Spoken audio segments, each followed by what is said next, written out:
Ready?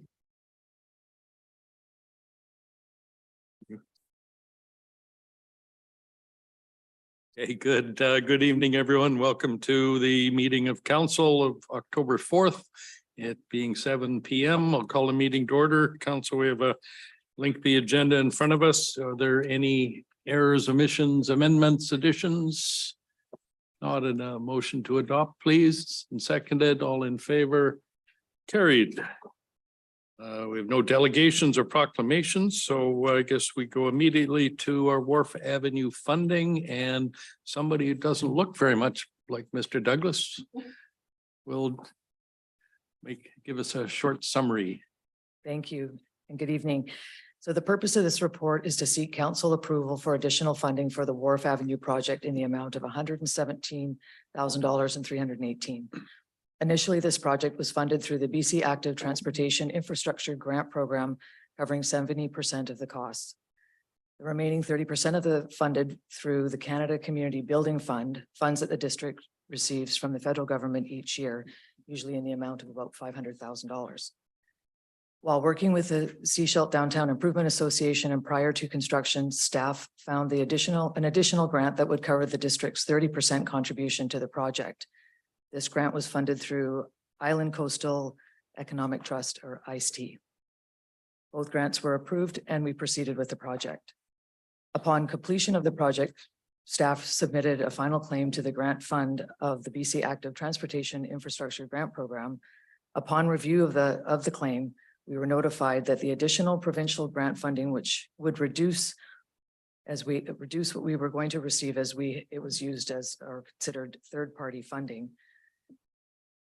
And under the BC Active Transportation Infrastructure Grant Program, the federally funded Canada Community Building Program are allowable funds to be stacked, which was the initial grant, where the second grant was the Island Coastal Economic Trust Fund, which was penalized and had to be recalculated. So we're here tonight to ask for the 117,318 difference. Thank you. Happy to answer any questions. Thank you. Ms. Smith, council questions? Councillor Inkster.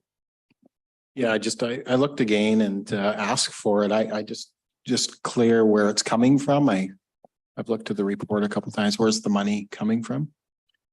From the gas tax. Yeah, the Canada Community Building Fund, or the gas tax, what it was referred to before. Right. And that was where it was initially going to be funded from in the first place. Right. So that's the distinction. If we didn't get the supplemental grant, you would have been seeking it from the gas tax. That's correct. Councillor Top. Thank you. Just a quick one in that, knowing that we were successful for the ICT funding, did we reallocate this money? Like, is there something that we're having to hold off on or set aside to come up with that 117,000, a couple of years later? Thanks. Thank you for the question. Through the chair. No, it was just sitting in a reserve.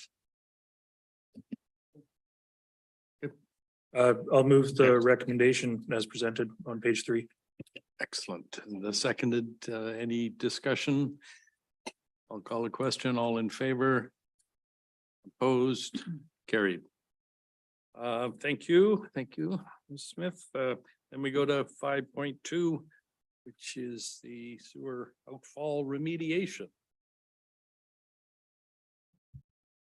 Oh, of course we there. And we have Ms. Lee joining us.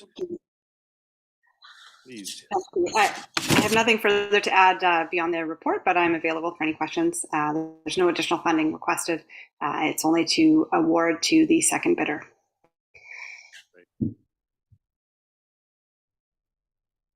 There's a story, but council, for us, it's a case of are we supportive? So we need a quick question from Councillor Toth, after which you'll move the motion. I will move the recommendation after I ask my question. Recognizing the delay that occurred by the first bidder not moving forward and then having to come back to change to the second bidder, it says we're still okay, but I'm just looking for confirmation that staff feel confident that this is going to get done in the winter construction window. Yes, and thank you for the question and through the chair. That's exactly why we'd like to award to the second bidder. We are bound by the fisheries window, which starts in December 2023, and awarding to Fraser Burrow Diving. They have confirmed that they can construct without any delay in schedule. And I'm happy to move the recommendations on page 6 as presented. And a second. Okay. Other questions or comments? All the question, all in favor? Carried. Then we go to the DVP for 5858 Lupin Lane and the development permit for the same address. Where am I? Somebody, Mr. Hall, I guess, are you speaking to this? That's-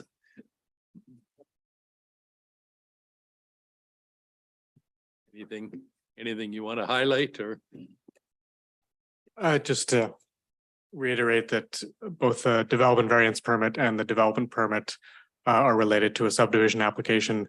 The development variance permit is a necessary piece to deal with the servicing issue, and the development permit is also another necessary condition of subdivision due to the steep slopes development permit areas that apply, so as well as the DPA 8. But the DVP is rather essential in terms of the servicing issue. But otherwise, they're related to the proposed 2-lot subdivision. And if there's any questions. Councillor Shepherd. Just a quick question to staff. There's no liability at all that would flow back to the municipality from approving a private system like this? Thanks. No, once everything's in place, it's set up to be the property owner's infrastructure for them to manage. I suppose ideally, in the best case scenario, everything would be public infrastructure that we would maintain. Maybe the next best case would be strata infrastructure, and the strata is a little bit more set up for this. It's this kind of sewer pump issue is something we'll have to deal with over the next couple of years in terms of subdivision servicing, looking at this sewer bylaw and trying to grapple with this issue. I think probably over time we would want to move away from private infrastructure, but for now, this is the avenue they have to go. The sewer bylaw doesn't allow subdivision using private sewer pumps, so they have to get the development variance permit in order for us to consider that servicing approach. Councillor Inkster. Yeah, I thanks. I'm glad that Councillor Shepherd asked that question about liability, about any sewer infrastructure. And I hope that going forward that there isn't liability considering we're doing the private. I'm sure that many of council know that the reason West Sechelt joined, one of the big reasons joined the district of Sechelt was because of failing sewer infrastructure and the need to hook up to the main plant downtown. So I hope that when we move to the private sector and without our management and purview, that it works over a number of years, or we end up having to jump in like we did in the 80s. Thanks. Great, thank you. And this does not involve a strata down the road. This is my question. No, that option was explored by the applicant to kind of engage neighboring residents to kind of join together as a strata, but that was unsuccessful. This would just be a fee simple 2-lot subdivision, and in addition to all the other lots that kind of share the same access and servicing corridor. Okay, well, Councillor Thank you. Gluckman. Through the chair, yes. My inclination is to not support this, to say no. Looking at the site on Google Earth, the area looks like it's pure, steep, bare rock. DPAs are to identify places where there are environmental or natural hazard concerns. How many red flags does a property need before planners and council will say, no, don't develop there? After the Sea-Watch fiasco, maybe it's time we especially take a look at the DP4 hazard area seriously and have these projects come to council for very scrutinized review instead of letting developers kind of manage to get what they want. But Councillor McLaughlin, they do come to council. Well, for the DPAs, they Yes. get approval from the Council. planning department. As far as DPAs are concerned, the subdivision is not really about residential or infill matters, which the Local Government Act refers to. It's about squeezing a subdivision on a lot with too many homes where they should not be. So a developer can make their money and possibly leave potential homeowners and the district with possible big problems. Councillor Thank you. McLaughlin, that's speculation. That's my opinion. And it's not speculation on my part. Thank you. Okay, thank you.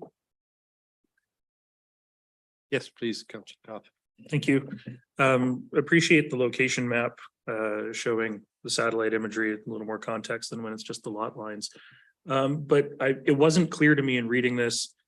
I assume Lupin Lane is going to be a new lane coming off of Marine Way. Is the sewer line running on Lupin Lane, or is it running on an easement on something surrounding this? Thanks. Yeah, so the access to these properties is through a private easement. There's, I guess the access off of Marine, well, there is no access off of Marine Way. The access is off of Trail Avenue, but there's basically a double panhandle over which there's a shared driveway that accesses half a dozen lots in this little area. And so there is, our sewer system does have a stub that goes up this road partially.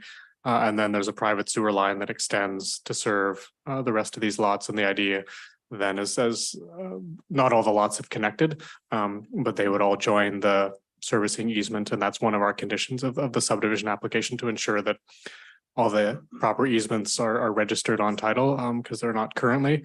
So that would be a bit of cleanup that we can achieve through the subdivision approval, because this subdivision would create an additional lot that would connect into this private sewer line that would be shared amongst several lots that would need, then connects back to our system. So it's a bit of a hodgepodge of things, but yeah, there's no, it's not a fully private. So the two lots will need to pump up to this shared sewer line. Because I believe the properties are downhill. Yeah. Yeah. Please, Councillor. Bill, to the chair, I'm just curious, do we have any other examples of these private sewer systems on the coast? There are a few subdivisions around that have private sewer pumps. There would be certainly some stratas that have private sewer pumps. I mean, if you look at other jurisdictions, it's not unusual to see them. It's, I guess our issue is we have an old bylaw that basically says no to these anywhere, and it hasn't kind of kept up with modern technology. So it's, in revisiting this issue would be sort of, do we want to allow them, under what conditions, where, and getting into this whole issue of to what extent do we want private infrastructure versus public infrastructure, and the costs and benefits of either approach. Great. Okay. Thank you. Yeah. Discussion for later. Thank you. Okay. I'm sorry. Councillor McLaughlin. Sorry. Thank you. Thank you. Okay, council, how do you wish to proceed?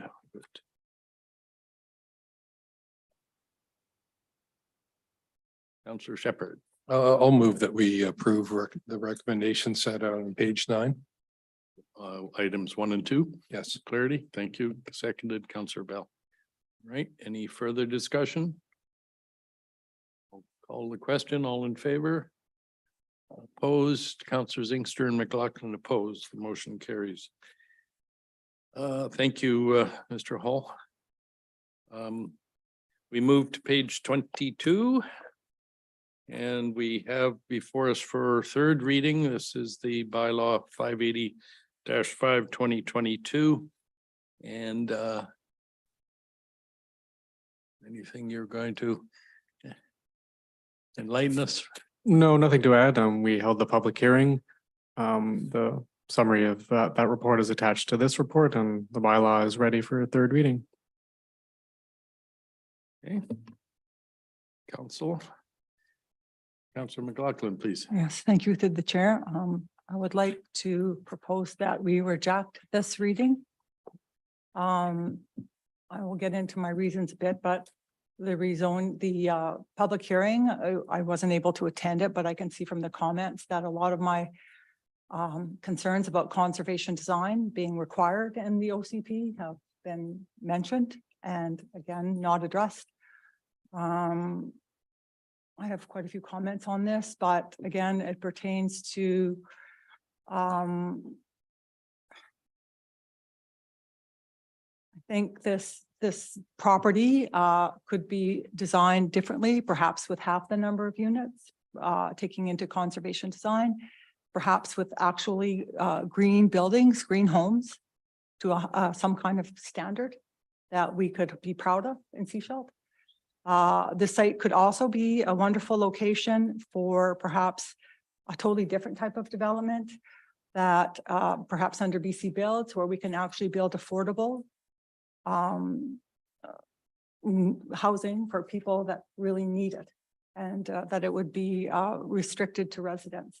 So that is a possibility for this site as well.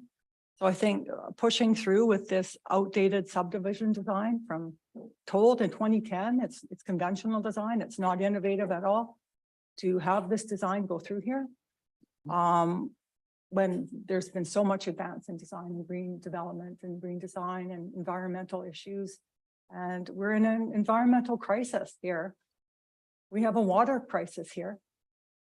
You know, so I think we owe the citizens more and better design and development than this. From days of old, fine, it looks like Cascade Court to me, but it's old hat. It's not good enough for the people of Sechelt. So that's my point. Thank you. Okay, thank you. I'd be interested, if I may, Councillor McLaughlin, how many units would you see being on this property if it was affordable? If they were to follow your idea of if it was to be affordable under one of the building I project think things. we have seen that a market approach doesn't really help us get affordable units for people that need it. So running numbers like a developer, it would be nice to see the pro forma for this development, for all of these developments, because I'm sure that developers have it and we don't really No, know but what my they're question- making on it. So maybe you should ask them that, not me. No, you're making a point that I you, told you you'd something. I support- said half the units might be what you would get. no, if for affordable, Well, with government grants and the government see. BC builds, it's very possible, yes, because we Okay. don't know, but we've been told that these kinds of grants are forthcoming. And that is what is required at the federal and provincial level, really, to start addressing our real housing needs for people that need housing Okay. here. my Seniors, concern, families. with that is that if it's half of the units that are therefore going to be affordable, we need a lot more I know, units, But period. you're chairing this meeting, excuse me, Mhm. and I don't really know if it's appropriate for you to comment on everything and ask me to provide planning advice when you have two planners here. Maybe you should address. Well, your no, but questions to I'm them. asking in reference to your question, Well, your whatever, comments and it doesn't your matter. assertion that you're a planner. So, As the chair, you're to conduct and be basically Chair. indifferent. and I'm also entitled to speak. I know, and but speak my you know, opinion. you're not here Okay. to narrate everything I say either. Thank you. Not narrating, I'm curious. Other questions? Yes. Yes, please. I'd like to move the recommendation on page 22. Okay, thank you. Great. Any other discussion? Counselor Inkster? Yes, please. Yeah, there was some good points made by individuals that are involved in the West Sechelt Association and people that live there that presented at the meeting. And I looked at their points closely to see what they were referring to. I think that the main concern is traffic movement in West Sechelt. And so what I did was I walked a few of the areas that they complained about. Maybe the issue is how traffic moves from the high school to West Sechelt. Now, that was one of the main concerns mentioned by two. And I guess people are skirting around up top. That's one of the issues through thin streets. And maybe if they would use we built arterial roads like Cowrie and the one that joins up to Norwest Bay and Nickerson for a reason over a number of years. The plans were put in place for individuals to use those main roads. And if you go look at those roads, they're actually built for arterial standards. They're wide. They should be utilized. So we just need to figure out a way to plan it better to get people to use those proper roads in terms of those concerns. I remember Councillor Kershaw used to say, we don't have a parking problem. Sometimes we have a people problem. Councillor Kershaw used to say that often. So I think we just have to try to get people, encourage people to use those main roads up there. That's in terms of that particular concern voiced by those two individuals. In terms of the development itself, this is to me a continuation of the Cascade Green area affordable housing development that was brought in the early 2000s to council. And the houses there sold for between $200,000 and $300,000. Wouldn't we love to hear those numbers now? So it's obviously going to be more now, but I think it's a continuation of affordable housing as a connection to that area as it's planned. And it's as affordable as we can present right now in the Sunshine Coast and in Sechelt, sadly. But I think it's an affordable housing. There's a number of proposals in front of us that speak to our housing crisis. And I think we need to be serious about that and improve these developments. So I heard what they've said. I think we need to do some road work and look at that. But I think that it's needed housing for our community at an affordable rate. So that's why I'm going to support it. Thanks. Okay, thank you. Councillor Rowe. If I had a magic wand, I would remove the word affordable from our dictionary. It's irrelevant, not irrelevant, but it means something different to everybody. So it's a really hard word to use in the middle of this housing situation. But what we have here is a development that does provide options. It's not all single family. At the very least, it's going to be attainable for some people that make a decent income that isn't enough of an income for necessarily a single family home. And, you know, when my marriage split up, this is too much information for our 6 viewers. Let me tell you, Cascade was just being built and I used to go to bed at night dreaming about that's where I wanted to live. And I am sticking up for that community. Yes, you can see your neighbor's laundry, but you know what? That's a community up there. We have lots of people that I work with that live up there. And I don't, you know, there's options for people. There's different strokes for different folks. And there are plenty of people that don't mind that kind of development. Anyways, all that to say, remove affordable. I think we need to look at options and the continuation of the missing middle conversation. And Thank you, Councillor Rowe. Are you cutting me off? Am I rambling? Sorry. Well said. Well said. Well. Call a question. Well, I just have Yeah. one. Yeah, okay, all right, just Councillor Topham. then Thank you. Councillor McLaughlin. I do notice the comments in here about fire smarting and recognizing that that's not pertinent to the zoning bylaw. Is there going to be development permits that can incorporate some fire smart principles along the way as a condition of approval? I guess that's for staff. It's certainly not for me. Mr. Hall. Yeah, and that's definitely something we can look at through both subdivision and development permit applications. I know the applicants have been looking at their landscaping in terms of the water conservation aspect and drought tolerant species. So incorporating some element of fire smart approaches into that, I think is certainly possible through those Great. further applications. Okay, thank you. Thanks, Councillor Yes. McLaughlin. Sure, thank you. Yeah, I think Sechelt is quite well served by missing middle type of housing. Until recently, we were quite affordable, actually very affordable by lower mainland BC standards. We have in the village, we have lots of condos, townhouses, et cetera. And I don't think it's so much the missing middle that we need to be so concerned about here. Missing middle program is really directed towards large urban centers, not to places like Sechelt. And we need the missing low. the missing low, we need affordable, I'm sorry, Brenda, we do need very affordable units. Those are for people with regular incomes, families, seniors with limited incomes perhaps, normal everyday people that are not making mega bucks. They need that. They live here now. They need that money. Okay. So the missing middle is not the question. It's how do we get the lower units? Again, I think we have a lot of development's been done. A lot of very large homes have been built. We all know that in Canadian cities for the last 30 years, there's space in those homes to put in suites. And there's nothing more affordable than building with an existing building and putting in suites. I think we should focus on that. So in terms of this project? In terms of housing, this is about housing and a This is about subdivision. this project where the discussion is about third reading of this I project. know, third reading, and every time we have a reading, we're supposed to be able to look at it with fresh This- eyes, of not this just, project.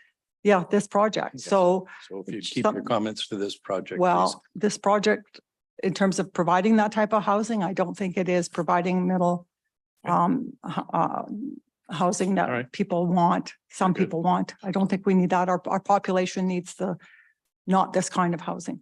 Okay, thank you. That's on top. Councillor Inkster. A couple of questions. I think Councillor Earl will be happy to know the missing middle book is now out there to be read. And it's out there. But I just wanted to ask a couple of technical questions through to staff on this. We've heard my missing middle affordability support, but options support.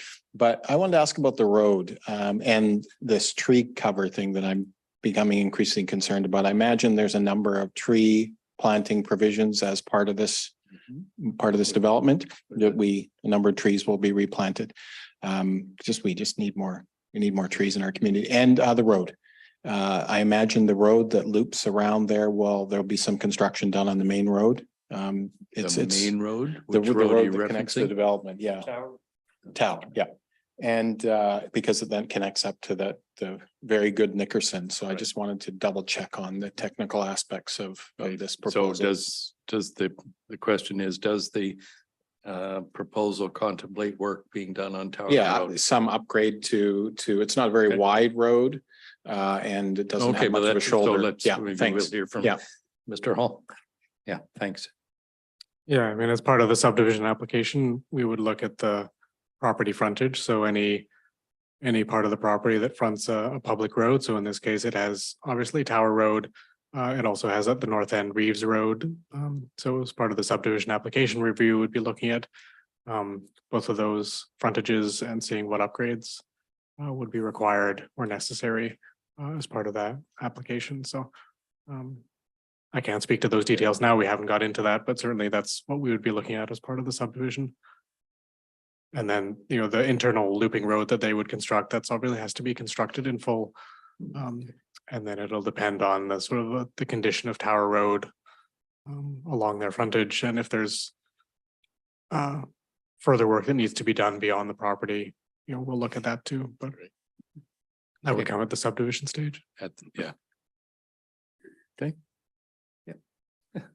Okay, then, Yeah, I hope when I ask these questions that staff's hearing from one of seven, of course, that it would behoove us to try to improve the access and as best we can, because there's going to be more proposals in the area.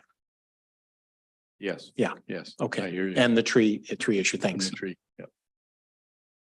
Okay, anything else, council? Ready for the question? The remind you this is to give third reading, a recommendation to give third reading to the bylaw. All in favor? Opposed, Councillor McLaughlin is opposed. Then we move to this new system. There it is. Okay, then we can move to page 38. And this is to give third reading to the bylaw 580-05 2023, starting on page 38. I have a motion and a seconder. Any further discussion? Councillor McLaughlin. Yes, through the chair. I'm just wondering, was the public hearing properly advertised with legible maps and notice to the renters at Green Court? This was a concern I had, and The again, renters of Green Court? yes, they're tenants of the Lions. And I believe they are entitled to have notification directly. This is on Tower Road. Oh, are we still on Tower? Sorry. Yes, I thought we were already. no, we're on page 38.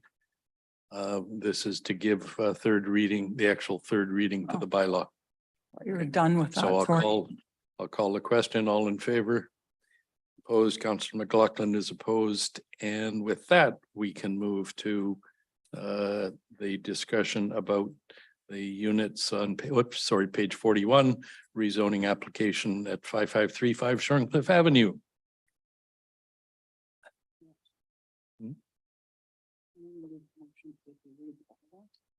Yes. Yeah. So, council, we're all on the same page, page 41. For the public, we have a slightly new system that we're getting accustomed to, so yes, we do. Well, I do. This is before us as well for third reading, and this is in regards to 5535 Shorncliffe. So anything from staff or? Okay, I'll look to Councillor Right. McLaughlin then. Thank you, as I was starting before, to the chair. So I hope it was properly advertised. The tenants, if they weren't informed, that would not be surprising that they wouldn't show up. I think there's at least over 50 tenant individual units there. Again, I want to highlight the things I mentioned before about the amount of noise and congestion that would result from this. There are people at Green Court are already going to be subjected. I mean, I think everybody thinks hopefully at this point that the next building for the Lions will be underway to provide that social housing, which we've been waiting for like 5 years. But all of this is very disruptive to the people that are at Green Court. They're elderly and often disabled and often both. And so to have this project at 5535 Shorncliffe possibly go ahead, especially in 2 different phases, would be, again, I think, very disruptive to the citizens there and to the village in general. The amount of noise we endure is quite a lot. I mean, I realize other places, other neighborhoods, they don't hear it the way we do. They are not getting this kind of development where they are. But so that is a concern I have for the citizens that I see daily. Again, I think it's a very steep, inappropriate site for housing. I think if it does go ahead, that both buildings should be done at the same time to limit this disruption. I don't know if there's financial reasons or whatever the reasons might be. A developer doesn't want to do that, but I think we should require that. And also, I really don't think this reading should go ahead until there is a building and development permit issued. Now, we had a policy planner report come regarding what I was saying about sunset clauses, et cetera. And he did say that it's more typical normal to prevent this kind of speculation is to not allow the final reading like this go ahead before. This is not final reading. Councillor Shepherd. Councillor McLaughlin, we have no idea that this is speculation. I think it's so unfair of you to say that this developer is a speculator. I mean, these are affordable. In 5 minutes ago, you were arguing that we needed more I hate to say affordable, but affordable housing to the mayor. And so to hear 3 minutes later that you object to this project as well, it's difficult to keep hearing these same complaints over and over. Well, some of these units may be affordable, but most of them by definition are going to be private and they're not going to necessarily be affordable. Okay, Which is why I think it's better to go for social housing on these sites so that we know they will be affordable and that they will go to people that need them. And that would eliminate that kind of speculation. And honestly, if you go around the downtown, Councillor Shepherd, and see the big vacant lots. But I'm answering his question. No, you talk to me. Are we clear? His big vacant lots all over the place in the downtown are because of exactly that kind of rezoning and No, speculation. I That's did- what I- it is. So, In this case, I very much disagree with you. Well, That is factually and financially incorrect. well, Anything else, folks? they've been rezoned and they're sitting there No, we're gonna move denuded on. and vacant. We're moving on. Counselor Inkster? Yeah, this particular site has been proposed to the district a number of times. I think it's good to put denser housing to the downtown core. Yep. To put people in the downtown core and have them accessible and not necessarily need their vehicles. Another technical question through you to staff though, is how will they be accessing this site? We've heard the concerns that a number of people at Green Corp may be affected could be fair one, even though there's a large rock outcropping there that will probably block a lot of the noise of the work. And we've also heard from the assisted living facility that we need to be considerate of people that have are a little more sensitive to certain things. There's 4 or 5 people there depending on the day. So we've heard that. So I just wanted to ask about access to the site for the work. We need to be considerate. So For the Yeah. construction? yes, Yes, please. Yeah. okay. yeah. All right, thank Thanks. you. Do we have any insight into their plans? Only that, access is from Shorncliffe and will be along their southern boundary, which is the shared boundary with the Skakel property. Right, And that's partly due to the existing servicing easement that runs along that same boundary to the larger property to the west, back when both were owned by the same company. They secured themselves an easement for servicing, so that has to be But they- maintained. but so construction works will likely happen almost exclusively via Shorncliffe. Yes. Okay, Mhm. we know what goes on there and we Yep. know, I mean, buses go in there and students change their buses from one bus to the other in that area. And we have an after-school program with kids in there. And this is going to be a big development. I would just ask to you why we can't look at maybe some work being done at the upper part of Rockwood to have them access that if they have to. I mean, this is, Oh, I see. yeah, to On get access on our property. on our property to facilitate better access. I mean, if we have, this is a really big choke point in here. If anybody sees what happens there in the course of a All day. right, well, So once again, it's like the sewer pump issue at the beginning. I'm just uncomfortable. I know what we're doing. I know what we need to do there. I know the density that we need, but it's just a technical okay, concern that I let's have. hear from Mr. Allen as soon as somebody volunteers a microphone for him. Why do we need more than one microphone? Thank you, your worship. And good point by Councillor Inkster. This property does only have frontage on Shorncliffe. It's not attached to the other property that has the intersection at Cowrie and Pilot, separate property. And a lot of those discussions, the valid point about there's the 2 parking lots at Rockwood and could be used at certain times. I do know the developers indicated a preference to build the upper building first for ease of construction. And so at this point, we're talking about changing the zoning to allow for this rental project, and he needs to submit a little bit more information ahead of adoption. But we'll also be looking at the development permit, and the development permit will get into the form and the character of the building, the specific locations, the safety pursuant to building on the slope, as well as the design of the building, landscaping, and importantly, site planning. And that will in fact come to council, not yet determined when, but that site planning part will be quite important and include a nod towards the future servicing agreement with respect to access and some trees along that property line and how we best manage that. So a long-winded way of saying valid point, and it will be a part of a future discussion in front of council. Thank you. Okay, and so that okay for now? You're Well, flagging it. I'm looking forward to it. Hmm. The lower half of the property here, kids come running and with their bikes and flying out of the bottom.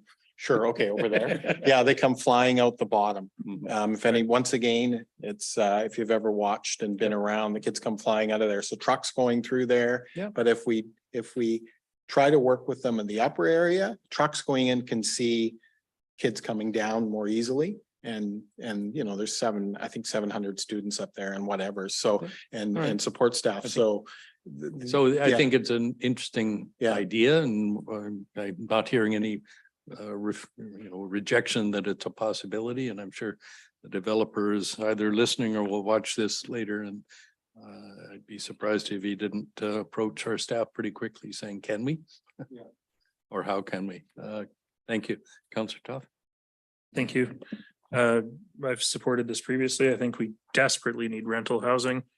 You know, for our RCMP, our teachers, our doctors, the whole gamut. I'm going to move the recommendation on page 41 as presented. Thank you. And a seconder I see. Okay. And so we're clear, this is the motion to then give third reading to the actual bylaw. All right. Anything else, council? Call a question. All in favor? Opposed, Councillor McLaughlin, and the motion carries. We then go to 6.2B, which is on page 46. And this is the bylaw number 580-06-2023 in respect of 5535 Shorncliffe. For third reading, moved and seconded. Okay, any discussion? All in favor? Opposed, Councillor McLaughlin is opposed, the motion carries. Thank you. And we go to now we go to 6.3A, which is 5550 Wharf Avenue. This is the road closure of the property behind Golden City Restaurant.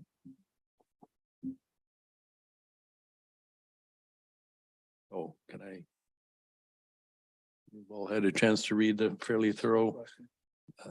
Is that a question? All right, thank you. Thank you. Recognizing that I think the district is getting $81,000 here. Is that being set into like downtown revitalization reserve, or does it have a specific destination for those funds? Thanks. The moment, do you, Mr. Uh, Hall? I'd have to defer to finance. I don't think we've decided on a particular location, but yeah, it's certainly set out in the purchase and sale agreement that's the sale price. Where it ends up, I will. Okay. I don't think we've finalized exactly where. I don't, yeah, no, it's a curious question because I don't think there'd be any particular restriction. It's we're essentially selling land, and so we could, as council, I guess, direct where it goes, but perhaps that's not for today. I just wanted to flag it because Yeah. I don't have the reserve list in front of me to be like, we should put it into affordable housing or downtown revite or somewhere, split it. I just wanted to flag it because I think it's important that we try and do something meaningful with the money instead of just having it go to general surplus or yeah. what have you. Thank you. I quite agree. And I look forward to hearing from staff on what you recommend. Please, sorry. No. Yeah, Okay, thank Councillor you. McLaughlin. Yeah, through the chair. Road closures, in my experience, doing planning as well. And giving up public land are very serious proposals, actually. Mhm. And need to be thought through very carefully in terms of long-term and very long-term use. You'll never get it back, basically, long-term use of the land. I can't really make a decision with any background on this report. I don't know what lots will be consolidated. I don't know what they'll be, why they are being consolidated, for what use, for what kind of project. That's a very key intersection in Seashell. And I just would like to know about it. For that reason, I really think it should go back to committee of the whole. And since the decision was made to proceed with this was made by a previous council, I think it's important that this council gets a chance to review it and understand it in detail. That's kind of our responsibility, to know the details, to know the impacts, to review the impacts and make those decisions.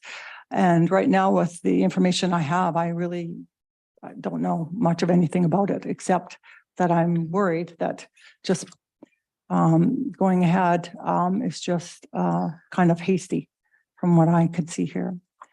I believe council has asked for background reports before on such things like this, and yet, we still don't have the background report on this. Well, we do. We have the staff report.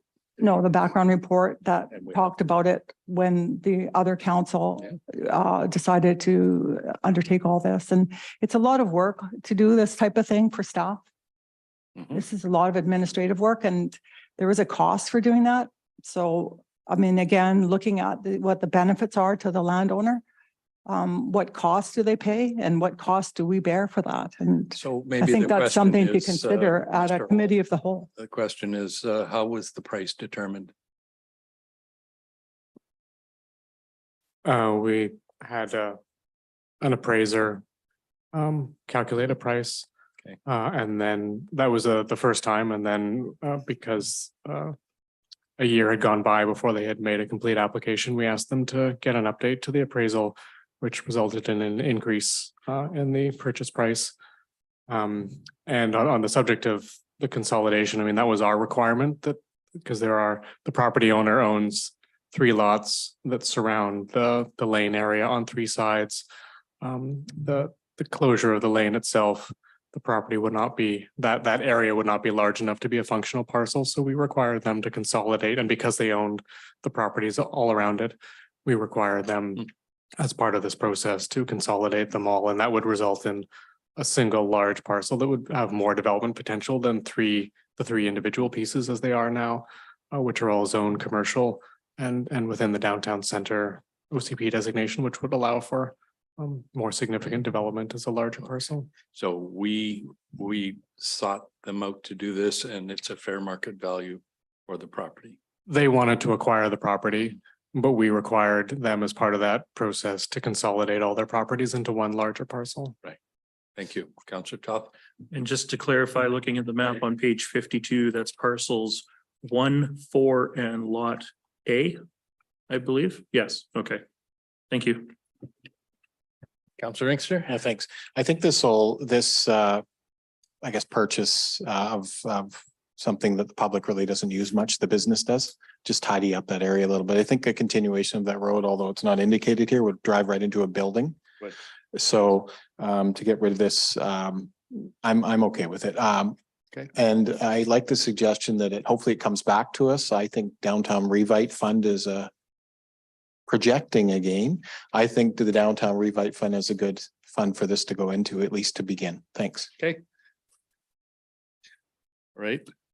I didn't get any motions as yet. Motion, Councillor Toth and Shepherd, 1, 2, and 3. Yes, that's what I said. All right. Any other comments? All in favor? Carried. Yes. So then we go to the actual bylaw 613, 2023 on page 54. And this is before us now, so no. 3. So a motion for first reading, Councillor Bell. Yes. Thank you. Seconded. Any discussion? All in favor? Opposed, Councillor McLaughlin is opposed. If you wish, we can go for second reading. Councillor Shepherd and seconded, Councillor Rowe. All in, any discussion? All in favor? Councillor McLaughlin is opposed. And third reading. Councillor Toth and Mayor Henderson. Okay, I'll call for third reading. All in favor? Opposed, Councillor McLaughlin, and that's that for now. Right. Thank you. Thank you, Mr. Hall. Are we, I think we're here. You get to hand over the microphone. That's a different thing. When you get rid of the microphone, it means your work is done. Okay, we'll turn to yet again, Mr. Douglas to present on the 2024 permissive property tax exemption. Ms. Smith, please. Thank you. The purpose of this report is to seek council approval for the 2024 permissive property tax exemption bylaw. Attachment number 1 is a report with the list of properties of the for permissive exemption, and that's page 61 of this agenda. The report includes a detailed description of 4 exempt categories, with the community service category further defined in attachment number 2, which is page 62 of the agenda, showing those applicants that are social housing. Council has taken an interest in this category, so that is listed separately for reference. The community charter identifies situations where council can grant partial or full exemption from taxation for specific properties. These exemptions must be adopted by bylaw no later than October 31st of the year preceding exemption. So for in this case, we are looking at 2024 tax year. The community charter allows permissive tax exemption for up to a 10-year period. Normally, staff recommend a 4-year term, but today we are recommending that council endorse a 1-year exemption. And the intention is to allow council time to review the policy and the permissive property tax exemption listing before staff come back in 2024 with a 3-year term permissive tax exemption bylaw covering 2025, 26, and 27. And just for reference, the previous term was a 4-year term, which began in 2020. I'd be happy to answer any questions. Right. Great, thank you. Councillor Shepherd.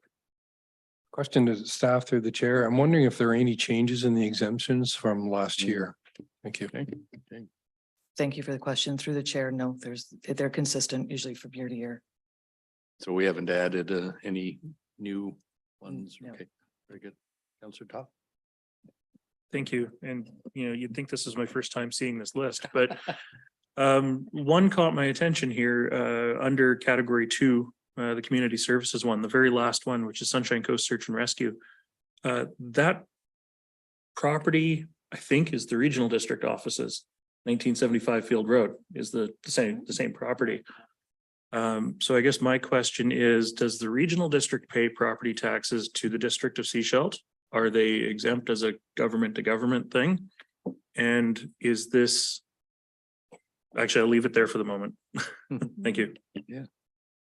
Thank you for the question. Through the chair, I may have to refer back to the application to see that. And I expect this is the one building on the corner for the search and rescue. Something like that, yes, yeah. Mr. Allen? Vocal as ever. Thank you. I believe the answer is because it's a long-term lease, it's been surveyed and has a folio, therefore shows as being a parcel, even though it is on regional district land. And the second part of Councillor Toth's question, does the owner of 1975 Field Road pay property taxes to the district of Sechelt? Which isn't I know, pertinent to the motion or to the report here, but Yeah. I'm happy to move the recommendation as presented on page 57. Okay, and this is to then proceed to give 3 readings. All right. Thank you. Moved and seconded. Any other comments? Okay, all in favor? Oops. Yes, please. Could you just clarify, the staff, please, through the chair, what the total exemption is versus the municipal one? It's kind of like double, but just if you could No. explain what. the There's 2 difference- columns. Yes, One is the second column. municipal and the other is the total. Yeah, the second column, how do you define that? No. No, Why just- ask? just the Thank you for the the school question. and yeah, Oh, please. sorry. No, go ahead, please. Exactly, that's the school tax, all the other taxes that we collect on behalf of other agencies, fire, school, hospital, regional district. But not like sewage frontage or No, things like that? That's not the our RD taxes. Those are fees. Parcel taxes Fee- are not part of parcel this. tax. Yeah. Thank you. Great, thank you. Okay, we have a recommendation. And I'll call a question. All in favor? Carried. We then go to the actual exemption bylaw. This is on page 63. And it is the 2024 permissive property tax exemption bylaw 6/20/2023. For first reading, moved, seconded. Any discussion? All in favor? Carried. Second reading. Moved. Counselor Bell, seconded Counselor Shepherd. All in favor? And for third reading, Counselor Rowe, seconded Counselor McLaughlin, all in favor? Carried. Great. Thank you. All right, council, I think I'm on track to say we now go to the exciting part of the meeting, which is the approval of minutes of previous meetings. So I could have a motion, please, for page 70. This is the meeting in September 6th. If you got any concerns, errors, corrections? Somebody misquoted your counselor comments or anything? No? Want pictures on your council in minutes? Okay, if not, we could, if that suits. I'm not really sure I can adopt or endorse minutes if I was not at a meeting. I missed a regular meeting, so I Yes. just want to make sure procedurally I do that properly. Again, You- if I don't support it, it'll be counted as carried, so I don't know. No, I'm not, yeah, I'm Yeah. not going to. Yeah. So, so council, I mean, I think I'd like to just do them, if it suits you, do them individually because they are different types of meetings. I mean, if we were doing 3 or 4 regular council meetings or 3 or 4 cows, I could see that, but if it just procedurally for September 6th. Okay, second. Any discussion? All in favor? Yep, and okay, carried. Then the meeting of council of September 13th. And that's a short one, I believe. Moved, seconded. Any discussion? All in favor? Carried. And the committee of the whole meeting of the same date, September 13th. Moved, seconded. Seconded. All in favor? Carried. And now the minutes of May 31st. This is the non-conforming land use appeal hearing. I hope everybody's had a chance to go through those. That was a complex meeting. And we'll turn it to our acting corporate officer who doesn't have a microphone. No, I moved quickly. Yeah, we did. Good. Okay, so we have, so council, we have these minutes from May 31st. Okay, if you're okay, then a motion to adopt. Seconded, I see, thank you. Okay, any discussion? All in favor? Adoption, carried. And then the APC meeting of August 1st. This is for receipt. Good. Yes, so you're moving receipt. Thank you. Okay. Seconded. All in favor of receipt? Carried. All right, and council, we go to, boy, look at that. Microphone. Yeah, no problem. I'm assuming that the 7.4 will perhaps be an additional and or adjunct to the report that we will be receiving on STRs in a month or two. Will maybe be attached, just as a question. Okay, as a question, I mean, I think the idea of the report, first of all, the report, maybe you can comment, when do you hope to bring it to us? And how might you integrate the contents of that? I wouldn't normally think minutes would be part of your report. Sure. Thank you, Your Worship. We plan to bring the report to a committee of the whole. First choice would be October 25th and November 8th as a backup. So the report is well underway. It will report on a number of topics dating back to approximately this time last year when the business license bylaw amendments were updated into early January with the announcement of the lawful non-conforming process and the temporary use process. So we'll provide details on the numbers of applications for non-conforming, how many were approved, how many were not. We'll provide some detail. And this is full reminder for council and for viewers of council. Provide reminder on the amount of TUPs issued and not, as well as business licenses. We'll also provide some reflection, some stats as to what we observed over the summer and just package it all together. So it's not yet complete, but that's generally the sense is a larger summary of everything. And I can say we haven't come towards conclusion or recommendations yet and not yet committed to what the recommendations might be. At minimum, recommendations will be for receipt, potentially recommendations for suggestion changes moving into 2024. So it will be a fairly large report and we feel committee of the whole would be appropriate for discussion. Thank you. Okay, please. Thanks Follow up. Thanks, Director Allen, for speaking to that because I've been asking for it. I'm happy to see it and I'm if their work schedule is slammed, I'm okay waiting until November 8th for a really comprehensive report on this subject. Thanks. Okay, great. There you go. You got a week. 2 weeks, please. Thank you. Looking at 7.5, which is the APC. Seeing a number of recommendations from the APC to council for 5711 Ebbtide. And I just wanted to just get a quick overview on how the loop will be closed on these recommendations before this project comes to council. Will the APC recommendations be worked on by the developer or will they just come attached to the report when it comes to council? Thank you. In anticipation of a question, I'll say thank you, your worship. Oh, very good. The developer in almost all cases attends the Advisory Planning Commission meeting. And in many cases, we follow up with them as soon as the next day for reflection, a little bit of a debrief.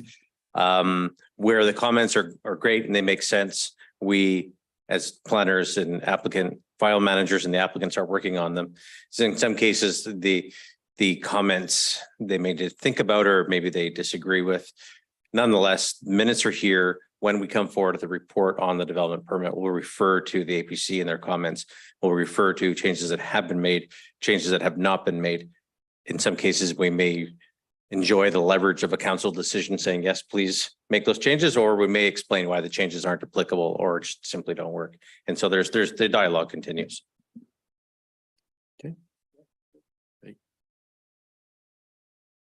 Okay. If there's nothing else, we'll move to item 10.1 and start on page 94 with home movies or pictures, I guess. Councillor Toff, anything you want to, thank you for this. Teasing aside, this is great that you put the work into producing this and sharing some of your activities during UBCM. Yep, the report generally speaks for itself. Everything in there that's, blue and underlined is a link you can click on. UBCM makes the slide decks available from all of the sessions. So if you missed something or you missed part of something, you can go back and you can review the slides. Beyond that, we were all there at UBCM, so don't really have anything else to add to it. Almost all of us were there. Okay, thank you. Anything else you want to in the last couple of weeks? Beyond that, I've been down with a extra souvenir from UBCM with COVID, so feeling better now, which is why I'm here coughing on my cohorts, but no, nothing else to report. Thanks. Thank you. Welcome back. Glad you're feeling better. Councillor Rowe, you put a lot of work into your presentation last week and I wanted to make sure that was part of our record. So any further tidbits? Just took part in the Healing Hearts ceremony on Friday at the Nation with a couple other counselors that were healthy enough to make it. And it was beautiful. We hung a bunch of hearts with a bunch of community members and children. And then did the reconciliation ceremony and walk on Saturday and just really spent some time on, reflecting on, what I'm going to try and personally learned this year. It's absolutely gobsmacks me that I'm 60 and, you know, our education was bereft of any sign of residential school. Or history. I mean, we learned all about the US, but we didn't learn anything about the real history of what went on in Canada. So every year I sort of take that date as a date to pick a couple books to read or look at some movies. And so I know staff did some stuff as well. So I want to say thank you to them for organizing that. Tuesday night, I went to a meeting that was held by Pivot Society with local businesses talking about their challenges, and it was very well attended and very intense. Lots of information, lots of struggles. And that's it. The end. Anything on community safety you want to talk about? We have our meeting is next week, but I did take away a lot of notes from that meeting Tuesday night. I did speak to the crowd that was there about the Community Safety Committee, about the some of the challenges that our community is having and what I have seen over the years, both as a resident and as a healthcare provider. And just, I tried to give I wanted them to know that we hear them. And I think we certainly do. And that their concerns aren't falling on deaf ears. So I hope that they heard that. I have gotten some feedback that would indicate that, and some thanks. So that was good to hear. So we are meeting. Like you say, this week. very, very powerful. Yeah, it was a powerful night. Mhm. Yeah. Thank you. Counselor Bell. Really just echoing what Councillor Rose said about the Healing Hearts. It was a beautiful ceremony. Attended the elders breakfast the next morning, which was a continuation of a beautiful experience. Got the, I guess, privilege of hearing about one of the elders' experiences in residential school, which she shared with me, and I felt very, as I say, very privileged for her to share that story with me, and that she was very open and wanted a big hug after that. And that felt really, really great to connect with. And I had all elders at the table. I just kind of pushed my way in, actually. And but they accepted me. So it was great. I don't get that chance very often to sit with the elders. I really, really enjoyed it. And then, of course, the walk was wonderful. The skies were beautiful and lots of people. And basically same as Councillor Rowe, part 2 for the Pivot event. Part 2 was really just having some youth at this event, and it's really, as they call it, Youth on the Edge, Empowering Voices, Inspiring Community. It really just wanted to hear from some of the youth. The one question that was asked was, where's all the youth? And because there was very few youth in the room. However, the purpose was really just to invite some of them to kind of be sort of provide leadership for what it means to empower the youth. And so there wasn't a lot of discussion around addiction, those kind of things as sort of the topic. But I thought what was really great was the students that spoke, and they were fantastic. They showed tremendous leadership skills. There was about 4 of them. And really the one message that I got is that there's just not enough to do in Sechelt. And so, I mean, we know that's something we've known for some time, but they gave a couple examples, and one which really stood out, of course, was the skate park, and how what a disaster it is, basically, in terms of usability, I guess it's that you can use it, but it's very dangerous and Not because of skateboarding. no, it's just the whole park is just there are lots of broken edges and just all sorts of things happening. But what I really heard was that this one presenter was that he's raising money himself to upgrade the skate park. So I think that's again a tremendous example of leadership. And there's apparently a small area next to this skate park, which his vision is that he would like to see that as the beginner skate park, which would be for me, of course, grandma that might try skateboarding, but actually for the young people to really go on the beginners. But the thing would be so cool is that this would allow the older and more experienced skaters to work with young skaters. And I just see that as a tremendous example, mentorship and again, leadership and activity and that hub. So I'd love to see where that goes.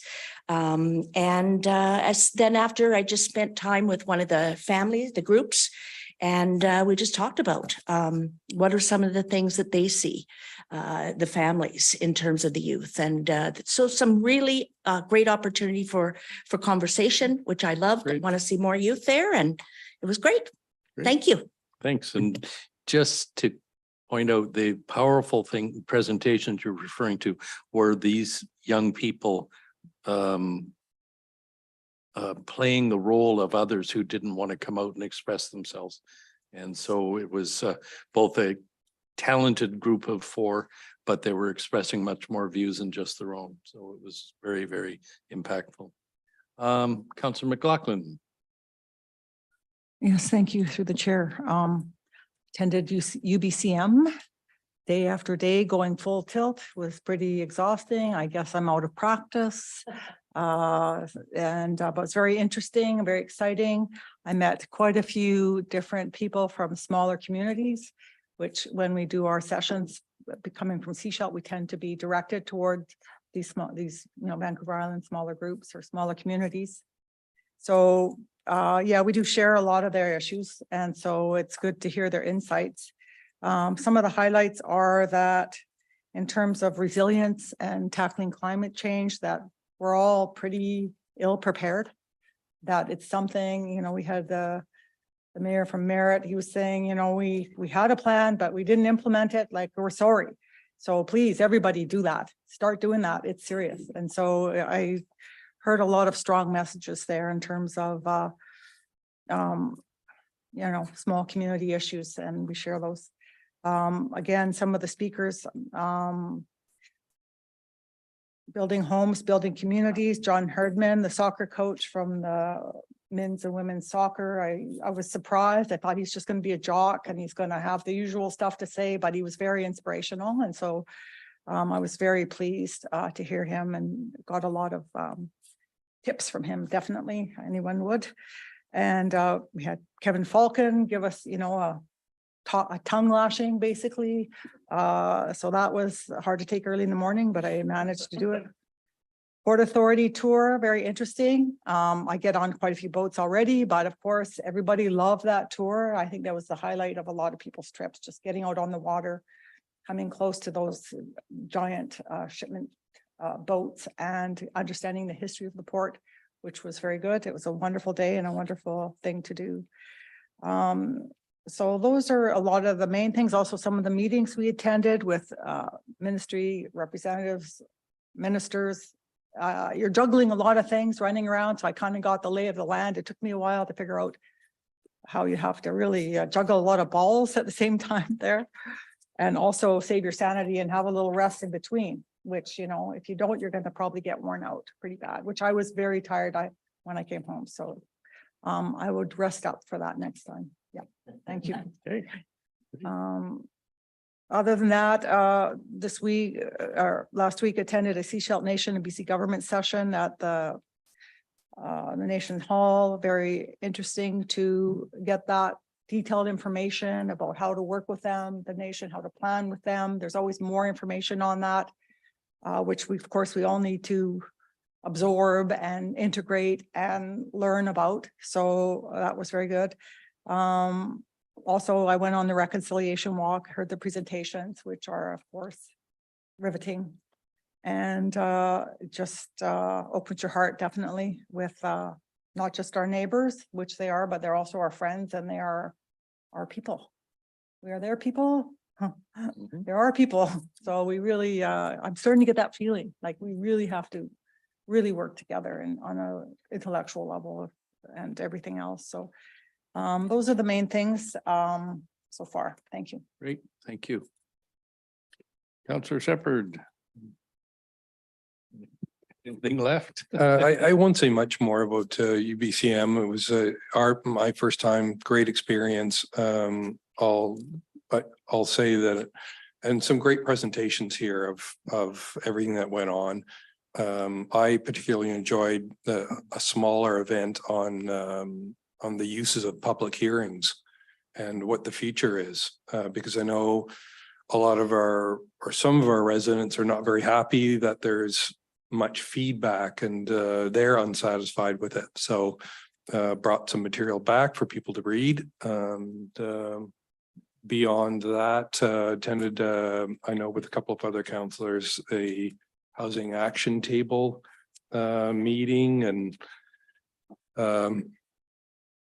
it's good to catch up on some areas where we just have to do a lot more advocating in the years ahead, some projects that we just have to get behind. So I really appreciate those. The HAT meetings every month, and it helps to focus me. Again, say the the foundation agreement, the implementation process, very interesting. And just part of our work with the Sechelt Nation, and it's going to continue, which is good. Sechelt Library Board meeting. I know that our finance group are talking with them about the budget or the funding formula, and I'm hearing that it's going very well, so that's good to hear. And again, the National Day for Truth and Reconciliation, 2 events. A lot of other council there. Had some friends from Edmonton, and they're really quite amazed at the extent of participation of the whole town in the event. They were quite impressed. Thank you. Great, thank you. Councillor Inkster. Thanks. The UBCM, we said a lot about it, and I said a lot about it last week when we had the meeting with it on as an agenda item.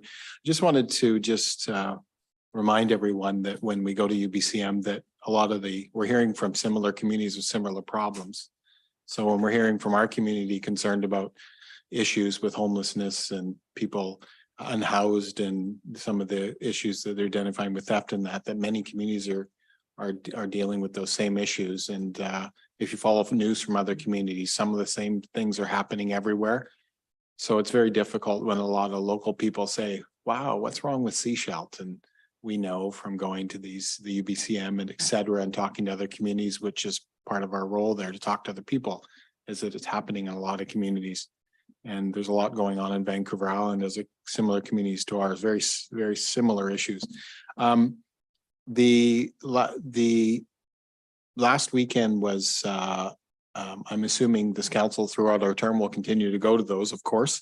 But the Friday event I was also there with council members, the Healing Hearts, and it was really important to me to be there and be part of that, because we can relate. We all have, we all have children, or most of us have connections to children. So we get that piece about what that means to have them removed. And then the Truth and Reconciliation event was predictably well attended, and good to see council there with their orange, and I'm still wearing it, not the same shirt. Councillor Toth, I saw that look, but I'm still wearing orange this week because it's something we continue to need to reflect on. I just wanted to speak to the pivot issue that was the pivot presentations on both days. I'm glad that the district and many council members are up to their elbows in that issue, because the community needs to know that we're really concerned and we really want to help. The skate park is an interesting one because that was originally, I think, built by Rotary, and the District of Sechelt has come in and out of that project in terms of we used to have a clearly budgeted amount that was presented to us from Parks to work on that skate park and look after it, empty the garbage, clean it up. And so that was a clear indication to council that Parks was up there, our Parks Department. And it was a sort of a partnership with Rotary. I think the clear thing about that park, and we'll see how it's done, but it just needs to be updated. That's the issue that, and we need to, and I'm sure that if we took that seriously, because those are our youth, that we can work amongst our staff, with Rotary, perhaps again, and maybe the provincial government to find a way to fund some improvements to that park. Because it's like everything else that we do, things need updating. Yeah. So I hope that we can talk about that and get some improvements done to that park. I think I mentioned this before. One of my kids goes to Gibson's all the time to go to their park, and the buses are good, but I'd rather he stay closer to home. So if we can work on our park, maybe he will.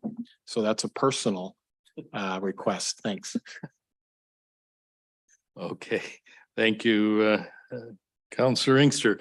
I guess I want to start by acknowledging the RCMP and the regimental funeral today for Constable Rick O'Brien. I can advise council that 5 of the members of our detachment attended that event, and the rest observed it here at the detachment. There's no words for the impact of that. I won't pile on too much with about Orange Shirt Day, but I want to acknowledge LaHeywus and her council. She had to stay home instead of going to mission because her husband has got some bad knees, and so get well, Brad. But it was an honor. Patrick Weiler and Nicholas Simons and myself all hung our hearts as we were finishing the walk. And breakfast with the elders, as you said, Councillor Bell, was a treat and very tasty too. I don't know where they get the sausages, but I want to get some. I want to thank council for everything you did during UBCM. I think, well, you all know, I was in Ottawa at the Green Municipal Fund and managed to do some other things as well. But I mentioned last week, I am going to Victoria and we've set the date for the week of October 22nd. Some of you have indicated you were wanting to come along, which is great. I want to build on the results that you achieved at UBCM. I think there's a number of issues that we confront, and the only way to get action is to make sure we're in front of the decision makers at the province. So, my concern is we've seen it in many cases on decisions that come to us. Delays cost money. And of course, people suffer. And so it's time to really impress on the province that we need action from them on several fronts. And I'm looking forward, frankly, to conveying that message to them. And last but not least, happy Thanksgiving to everyone. We're really so fortunate to live here in such a wonderful part of the world. And it's easy to focus on the negatives, but this is a weekend to celebrate and be grateful for what we have. And I hope everyone will take the time to celebrate and have a bit of fun. Thanks. And on that note, any emergency items? Whoops, Councillor Inkster, was that a? Oh, yes, of course. You go first. I thought you were finishing up there, but there's a regional district report. There's actually only 2 of us at the meeting last week, but the rest were on hybrid. So it meant we had a quorum. I think that council saw the water update and/or can access it online. I'm assuming all of council's really interested in that. We talk a lot about water here, so I'm assuming everyone's looking. We know it's 100% it was, and there's been some rain since. I did predict rain last council meeting, by the way. And a lot of, I think I was teasing out Councillor Toth about that. So it's over the dam, it's overflowing. It was anyway, but there could be changes, but we've had rain and we're down to 1, as we know. But Councillor Toth and I will keep talking about water at the regional district and making sure that as we go forward, we look at other sources, another way of delivering those sources.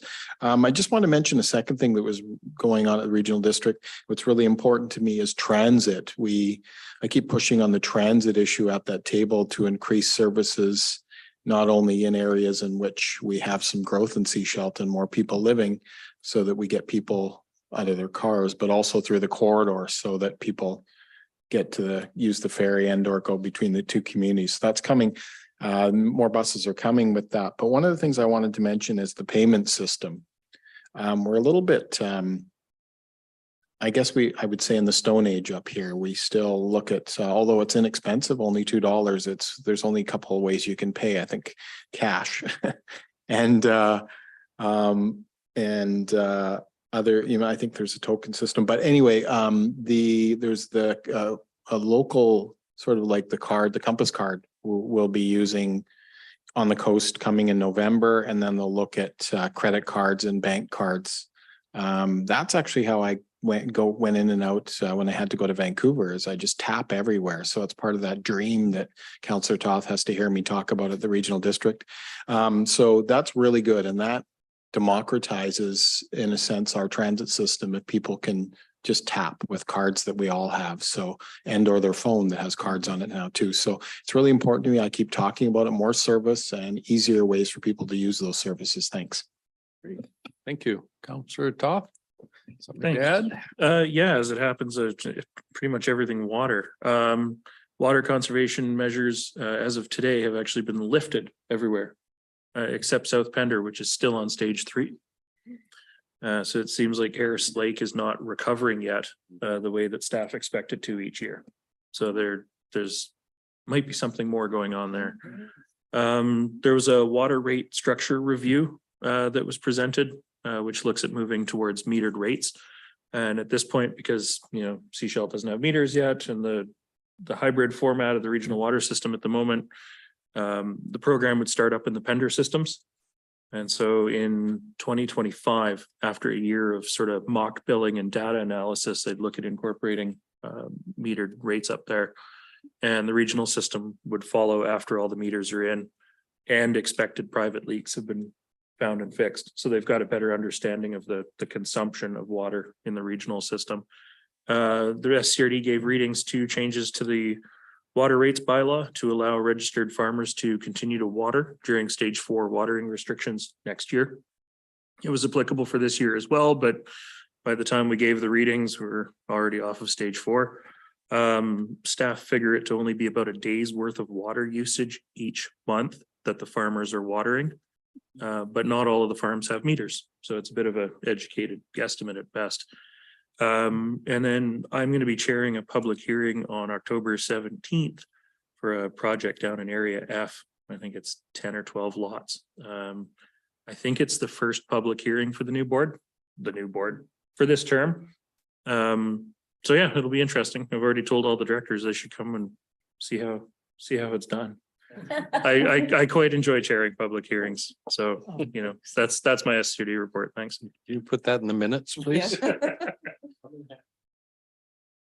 Great, thanks. Okay, so there we go. Any, no items to release, any emergency items? Okay, and I'll entertain a motion to adjourn. Seconded, and everybody voting quickly. Yes, we're adjourned. Okay, thanks.